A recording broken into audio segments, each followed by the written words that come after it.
The waiting is over. Donald Trump has given JAG the green light, and military tribunals aren't some future plan, they're here. JAG attorneys are prowling the streets of Washington, D.C. right now, preparing courtrooms in the shadows of the Capitol. Their targets have already been named, and topping that list is Barack Obama, declared a foreign enemy of the United States. Once you accept that Obama was never on America's side, every move he made in office clicks into place. And now, the reckoning he thought would never come is closing in fast. And here is what they won't admit on the evening news. Barack Obama has already lawyered up and gone dark, because he knows exactly what's coming. Before we dive in, a quick word about our partner VP.net, the next generation of private browsing. VP.net is the only VPN designed with true zero-logging architecture. That means, unlike other VPNs, it literally can't track you. So even if governments or bad actors come knocking, there's nothing to hand over. It's that simple. Your data stays yours, period. This week, the headlines aren't about law enforcement. They're about military justice marching straight into the swamp of Washington, D.C. On August the 21st, the Trump administration quietly assigned 20 JAG attorneys, that's Judge Advocate General lawyers, to the US Attorney's Office in D.C., tasked with prosecuting cases right alongside federal prosecutors. And we also found out, Jillian, just recently that U.S. Attorney Jeanine Pirro has authorized 20 JAG officers, military prosecutors, to prosecute misdemeanors here on the streets of D.C. as part of this surge. So you're seeing a lot of cooperation between the Pentagon, with the National Guard, the FBI, which is under the Department of Justice. But that's notable. 20 JAG officials, which are military lawyers, being able to prosecute misdemeanors as part of this operation. Jillian? And while the mainstream media scrambles to distract and distort, the truth is undeniable. These JAG attorneys have been handed full prosecutorial authority. They're not civilian lawyers playing politics, they're military prosecutors, forged in the rules of war. These are specialists in tribunals, enemy combatant protocols, and cases of treason at the highest level. Which is terrible news for Barack H. Obama. Because according to federal investigators, Obama is not just undocumented, he's a foreign agent who spent years illegally occupying the highest office in the land. And now, with internal efforts led by DNI Tulsi Gabbard and ICE Director Tom Homan, the pressure is building. The walls are quietly closing in. And Trump, for his part, has been laying the groundwork through a steady campaign of soft disclosure, preparing the public for what comes next, the arrest of Barack Obama. As the head of the snake, he's the first that must be cut down. Whether it's right or wrong, it's time to go after people. Obama's been caught directly. So people say, oh, a group. It's not a group. It's Obama. His orders are on the paper. The papers are signed. The papers came right out of their office. They sent everything to be highly classified. Well, the highly classified's been released. And what they did in 2016 and in 2020 is very criminal. It's criminal at the highest level. According to the soft disclosure, Trump's Truth Social video delivers a stark reminder. The law applies to all, even the moralizing and hypocritical Democratic elite. No one, especially the president, is above the law.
Village people to help ease the public into soft disclosure. And after the break, we will reveal the documents that prove Obama isn't who he claims to be. ICE Director Tom Homan is already acting on them. And when the first move is made, the story the world thinks it knows will be shattered.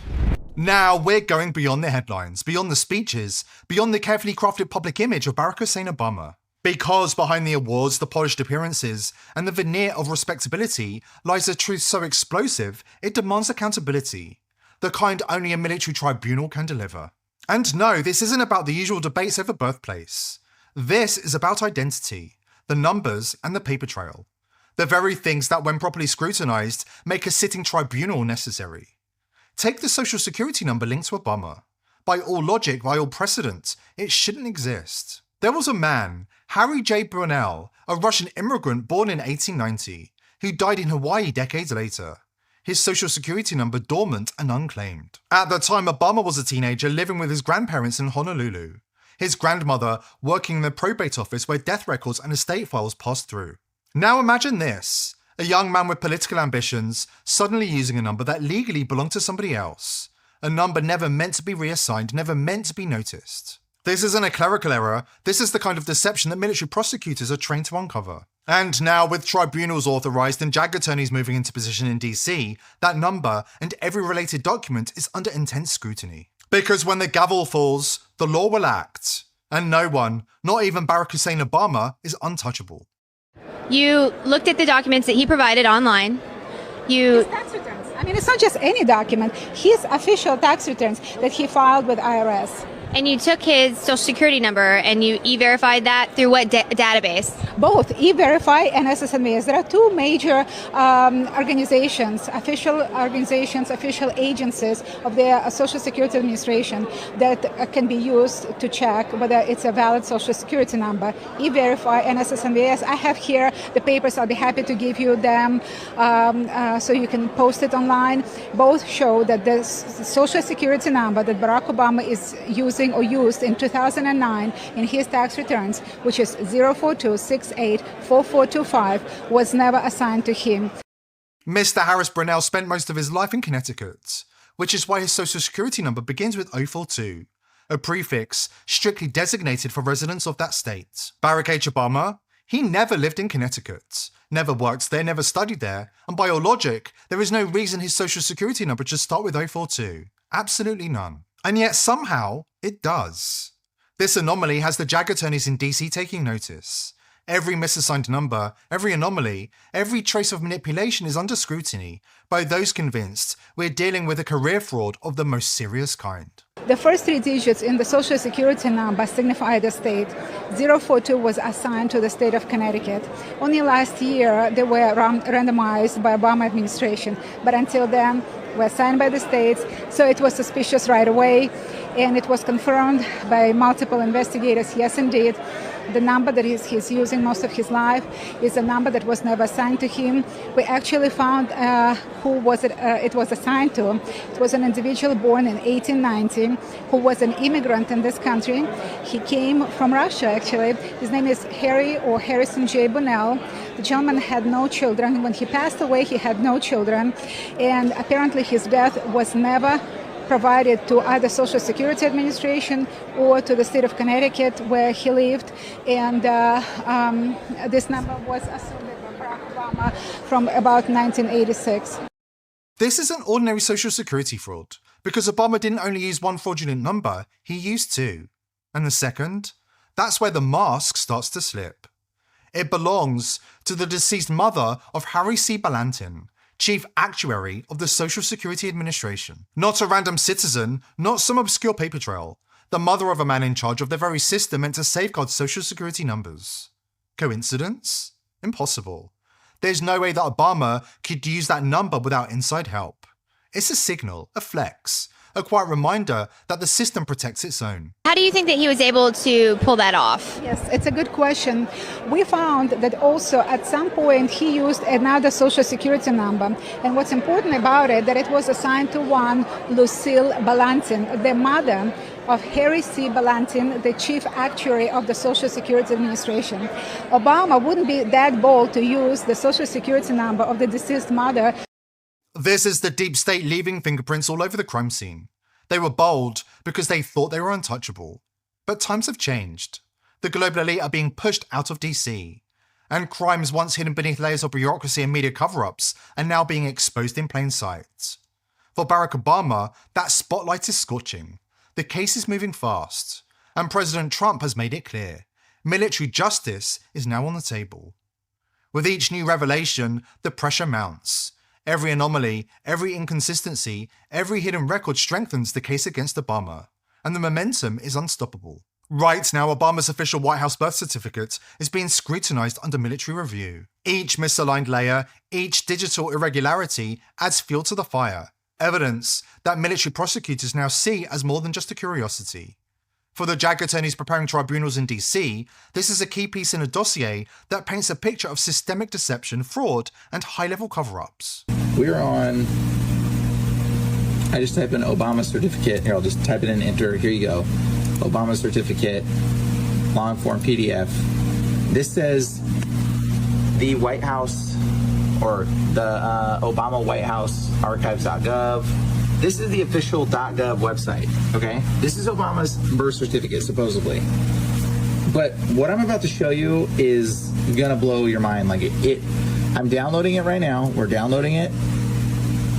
Let's bring it up in the files. You know, I've done this a few times now at this point because I'm like, I can't even believe this is real.